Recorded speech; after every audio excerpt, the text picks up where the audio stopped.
UPPL सरकारादि सरकार सालायबोदोंमोन बिटिसिखौ बिथांमोननि सरकार सालायनायखौ टटेलि फेलार होननानै रायजो राजाफ्रा बुजिबाय।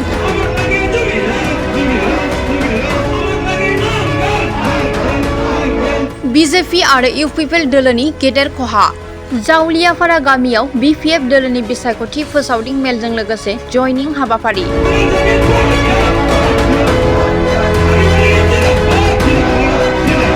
बिसायख'थिया जानो थाखाय गेजेराव माखासेल' दिन एबा समल' दंसै।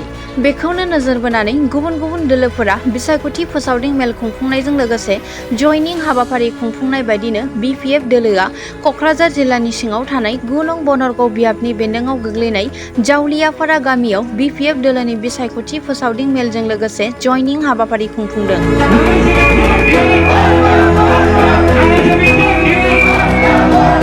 बे बिसायख'थि फोसावदिं मेलजों लोगोसे जयनिं हाबाफारियाव बीजेपी आरो इउपिपिएल दोलोनि मावथि सुबुंफोरा दोलो नागारनानै बीपीएफ दोलोनि नियम निति आदर्शफोरखौ मोजां मोननानै गासै 50निबो बांसिन सुबुंफोरा लोब लोब फैनानै जयनिं जाफैयो।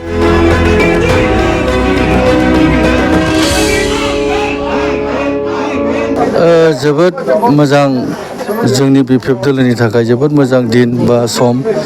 मानो होनोब्ला दहायसो एसे सिगां बै जावलियाफारा होननाय गामियाव बाहायबो इउपिपिएलनिफ्राय गोबां मानसिफोर जोंनि दोलोआव जयेन जाफैदों। थिग बिदिनो नैबे मागुरमारि पार्ट 1 राभा बस्तियावबो दिनै बुंनो थाङोबा दिनै बे गामियाव दस्रा दोलोआनो गैला। बाहाय साफ्फा जोंनि बीपीएफ दोलोआवनो जयेन जाफैजोब्बाय बिथांमोना। जोंनि बीपीएफ दोलोखौ मोजां मोननानै जोंनि बीपीएफ दोलोखौ मोजां मोननानै अनसायफैबाय।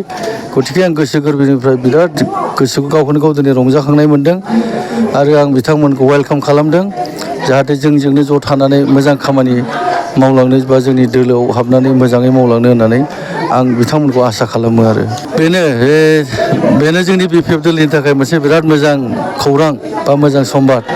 मानो होनोब्ला जिबादि जोंनि बीपीएफ दोलोआ मोनसे ढौ जाबाय वेब जाबाय जेरावबो जोंनि बनगावल' नङा 40टा समस्थियाव 40टायावबो।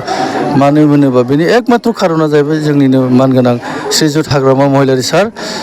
मानो होनोबा सारखौ रायजो राजाफ्रा जोबोद बिसास खालामो आरो सारनि मावनाया जे 15 बोसोर सासन खालामबोनायाव रायजो राजाफ्रा नुबोजोबखादों जोंनि बिटिसिआव मा रोखोम डेभेलप जादों आरो मा रोखोम जादों।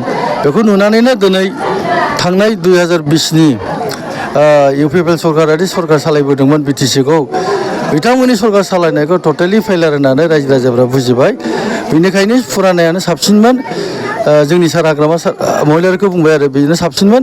गतिके जों आवगाय फुरानाखौनो सापर्ट खालामफिननोसै होननानै दिनै लोब लोब जेरावबो बिटिसि ओनसोलनि रायजो राजाफ्रा हाग्रामा सारखौ सापर्ट खालामबाय आरो टाउनाव फैयोबाथ' बेफोर जोंनि थाखाय जेबो नङा। गोदोबो हाग्रामा सारा साफ्रोमबो गावजों देरहाफानाय सोरबा MCLA जादों सोरबा EM जादों बयनोबो रानै रानै समान इकुवेल भाबै रानना होदों।